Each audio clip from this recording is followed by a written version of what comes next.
Welcome, I'm filming a Motorola Edge 20 Pro, and today I will show you how to go through the setup process of this phone. Now when you boot it up for the first time, you will be presented with this screen right over here, and all you need to do is just select your desired language. Then we can go to Start, which will take us back, or not back but forward, to SIM inserting page. So obviously you can insert your SIM card here, or you can just completely ignore this step because it really doesn't matter much here. So next page will bring us to Wi-Fi connection. Now if you chose to not insert a SIM card and not connect to Wi-Fi, you will not see a page for Google login, and additionally date and time will not be set automatically. So both of those can be later on changed after the setup is complete. Date and time can be set automatically once you choose to connect to Wi-Fi or simply pop in a SIM card at any moment in time, and Google, you can add it later on through settings. So yeah, so I'm going to be skipping this, and then it just brings us to privacy and software update. Yay, my favorite things, privacy.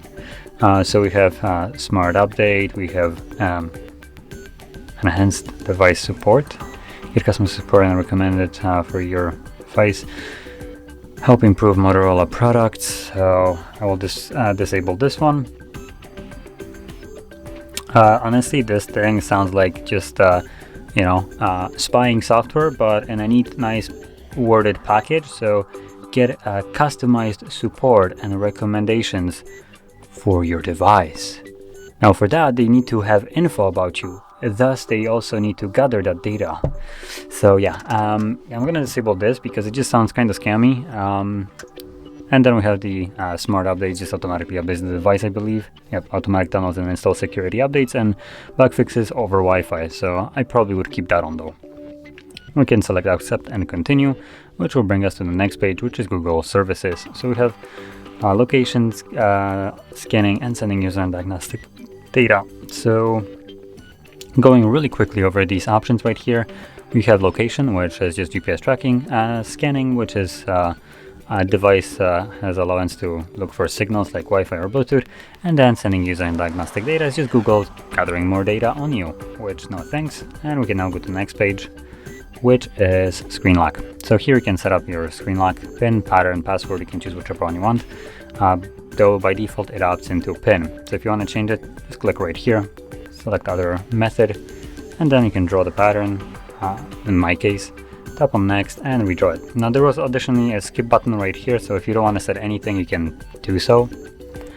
But if you set up some kind of screen lock, this will also bring you to this page right over here to add a fingerprint. So if you want to do that, obviously you can just set it up, but I'm not going to be doing it, so I'm going to select skip.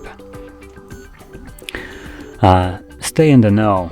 So here we have some more Motorola things for notifications, and I guess some kind of something they will just send you. So I will just select no thanks, not now.